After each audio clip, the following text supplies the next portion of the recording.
Okay. All right, guys. So we're going to go over chapter 3, all of the different things that went down in chapter 3, the important things we need to know, as well as review the reading check. Okay. So let's start here with the opening line, which was on your reading check. Okay. So again, guys, y'all should be taking these notes hand copied somewhere in your Chronicle folder. Okay. So we have the opening line of the chapter, and it says the lawyer stood by the thesis of homicide in legitimate defense of honor. Okay, so what's so significant about this quote? Again, on your reading check, there was a blank there, right? And the correct answer was honor. But the reason why this is significant is because do you think that this would be a legitimate defense in America? Could we defend our actions because of some sort of honor for our family? No. Okay. So again, the fact that the lawyer in court was arguing for this and that is a legitimate reason to murder someone is very specific to Colombian culture. Do we understand that? Yes. Okay, good. So another big thing that the chapter discussed here was the differences between Pedro and Pablo. Okay, so we have first with Clotilda Armente here, and she says she knew them so well she could tell them apart, especially ever since Pedro Vicario had come back from the army. Okay, hopefully you guys have noticed that throughout this text, it is clear that this is a very small town where everybody knows everybody. The fact that Clotilda has known these boys since they were young, right, says a lot about the culture of the town, okay? So again, there are some huge differences, okay? And I'm sure y'all know twins in your life that are hard to tell apart, but they are so different with their personalities, okay? So that's the deal with Pedro and Pablo, all right? So we have a list here of their main differences, okay? So again, a lot of y'all put this on your reading check. I think this was the last question on your reading check. And it asks you the main differences. This is the evidence that we have so far, and a lot of y'all did get this correct, so I was proud of you for that, okay? So Pablo is 6 minutes older. He's more imaginative and resolute. He stayed home from the war to take care of his family, right? They both applied, but applied, or is that what it's called when you apply? I don't know. They both wanted to be a part of it, but he was chosen to stay home and take care of the family. He becomes dependent on Pedro and almost regresses or digresses, I should say, to the younger brother status. Okay. So again, even though he's the older one, he behaves and he listens to Pedro. All right.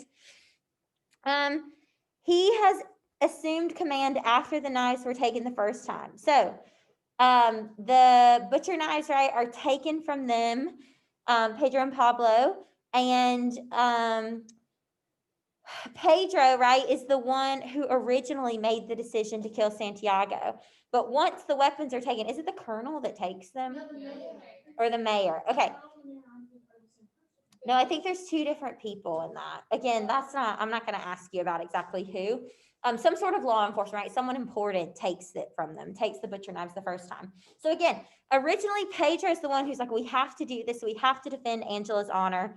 We've got to, go and kill Santiago. But once the mayor, whoever it is, takes away the butcher knives, he says, okay, look, that's fate. We tried our best, but, I don't know, maybe we shouldn't do this. That's when Pablo comes in and really says, no, no, no, we have got to finish this. Okay. So again, this idea of fate is huge too, right? They feel like there's no choice once they find out about Angela's deflowering. They feel like they have to defend her honor, when in reality, they could ask some questions and figure out what actually happened before they blindly go and do this. Then we have alcohol involved too, right? That kind of sends this on a tailspin. Okay. So again, these are the main differences too. We have Pablo's fiance too, who comes into it a little bit. I don't ask you too much about her. Again, it's just interesting to know that he has a fiance there. Okay. So also what I want to talk about here is Pedro has gonorrhea. Okay. And usually I wouldn't waste my time talking about an STD, but This is ironic, okay? Why is it ironic that Pedro has an STD? Because he's going to kill someone who took his sister. Exactly, okay? So it's ironic because the fact that he acts like he's so noble, right? And he has to defend his sister's honor when it comes to sexual activity, but he himself can't even like use the bathroom, right? Y'all get that? It's stinging, it's awful. I mean, without antibiotics and stuff, I can't imagine what that would be like. And it says here that he wore this STD almost like a war medal. Okay, he was proud of it. And again, this is an example of machismo because if he has this STD, it's clear he is having sex, right? And this idea of masculinity coming from sexual prowess and power. Okay, so again, that's what's important. You might say, oh, well, why are we talking about that? Well, it really directly relates to this idea of machismo. Okay, are we clear on the differences between these guys? Okay, and there'll be a little bit more. We'll be able to differentiate them more. And so again, chapter 3, it really was about, it clears up the timeline of what happens to Santiago. Okay, so I'm going to go through a couple significant quotations here, and then we're going to talk about the timeline and where it kind of left us going into chapter 4. Are we good on this? Yes. Okay. All right, so these significant quotations, okay? All right, this is interesting because this guy, Santos, he's not really significant in any other way. I just think this quote is interesting. I won't probably ever make you name him. How do you say his first name? I don't know. Wait, who are we talking about? What is it, Manny? Faustino. Nice. Faustino Santos. Okay. So he says why they had to kill Santiago Nassar since there were so many other rich people who deserved dying first. Okay. This is important because there's a class divide here, right? And we know that Santiago is well off, and so he is a target. Okay. So again, this highlights the class divide in Sucre during this time. Okay. He's the only person who believes the twins' threat, and he's like, well, if you're going to kill a rich guy, why him? Because there's many other rich men who deserve to die. Okay, I'm going to now. Explain this one. Okay, this next one. All right, read the quote and explain it, Paris.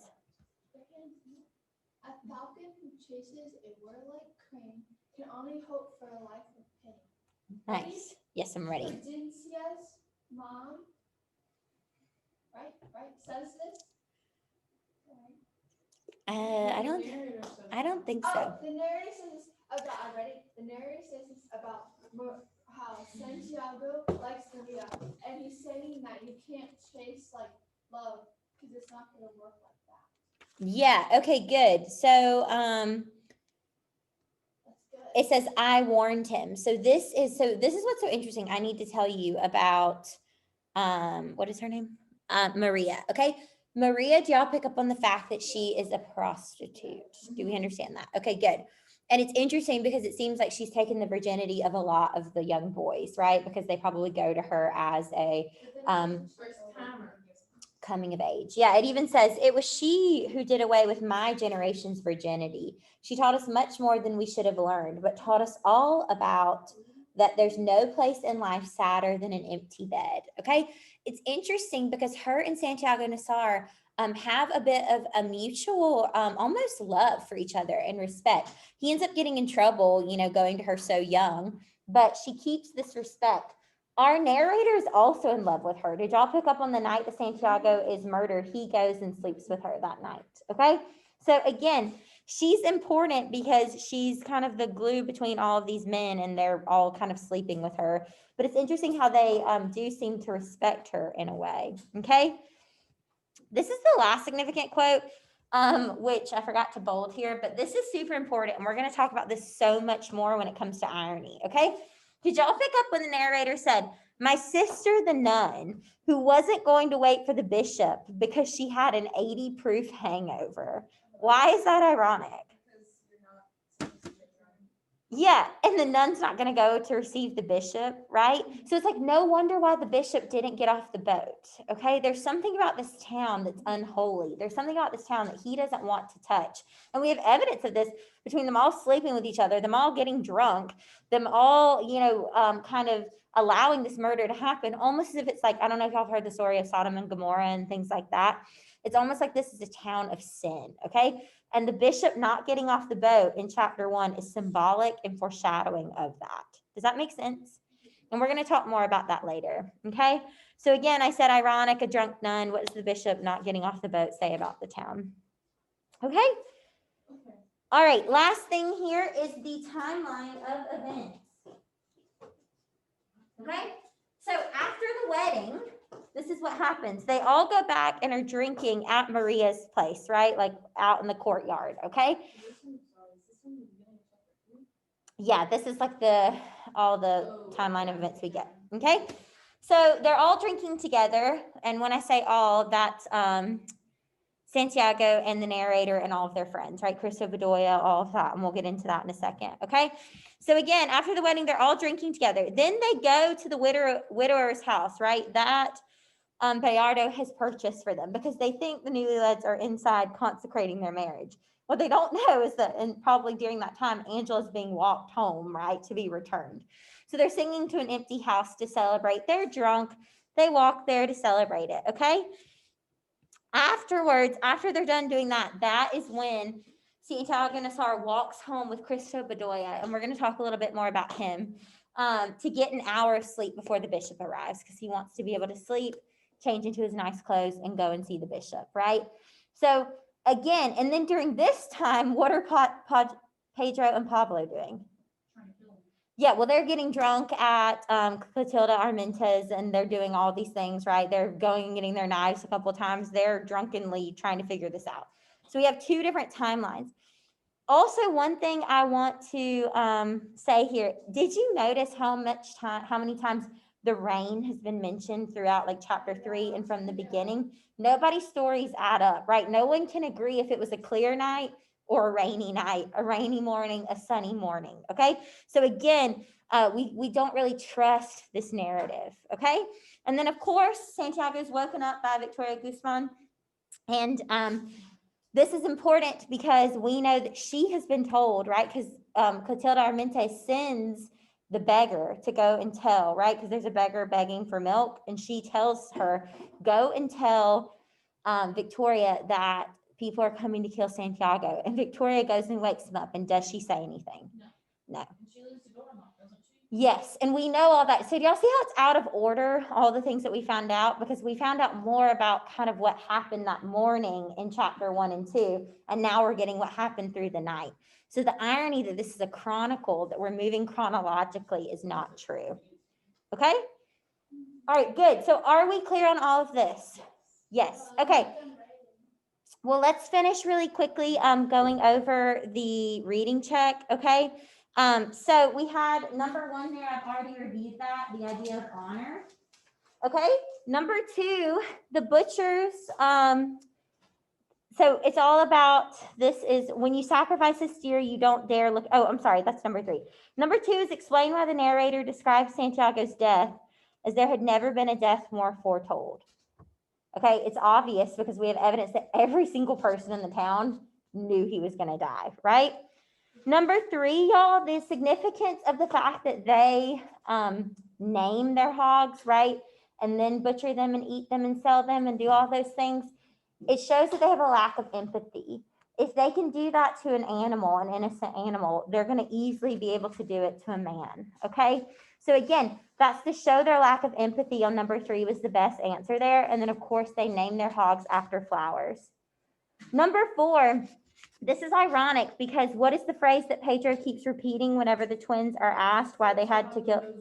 Yeah, Santiago Nassar knows why. The irony is does he know why? No. We're going to see, right? But we would assume no. Okay, number 5. I would argue that the twins do not want to kill Santiago Nassar, but it's out of a duty or fate that they feel like they have to honor, right? And that's why they go back and forth. And I would argue too, by them telling everyone is evidence of that, like, please stop us, someone, right? We're telling every single person. Okay, and then the last one here, we've already reviewed how are Pedro and Pablo different. We've already gone over that there, okay? All right, guys, so those of you who are online, Julia, Peyton, are y'all good with all of this, all the notes and everything? Yes, ma'am. Yes, ma'am. Well, remember, I'll be going over chapter 4 on Tuesday, and you will have a reading check, okay? So enjoy your holiday weekend, and I will see you guys Monday. Thank you. You too. All right. Bye. Bye. Bye.